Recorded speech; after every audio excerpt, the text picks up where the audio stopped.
ដំបូងខ្ញុំសូមអរគុណដល់បងមែនតើដែលបានឲ្យ feedback មកកាន់ពួកខ្ញុំជាទៅខ្ញុំសប្បាយចិត្តហើយមានមោទនភាពមែនតើដែលបងគាត់ព្យាយាមធ្វើ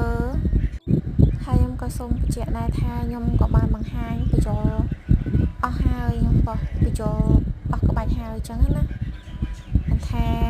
ដាំជាមួយកំប្លោកចំបើងដាំចេកស្រស់និយាយទៅខ្ញុំបង្ហាញអស់ហើយអញ្ចឹងណាហើយខ្ញុំក៏សង្ឃឹមថាបងប្អូនដែលថ្មីដែលចាស់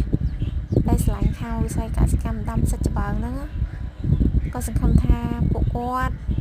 ខិតខំប្រឹងប្រែងរៀនសូត្រហើយបើសិនជាគាត់ប្រកែគាត់អាចជួយចែកម្លែកបានចាសម្រាប់ខ្ញុំគឺខ្ញុំសប្បាយចិត្តហើយមានមោទនភាពមែនតើដែលគាត់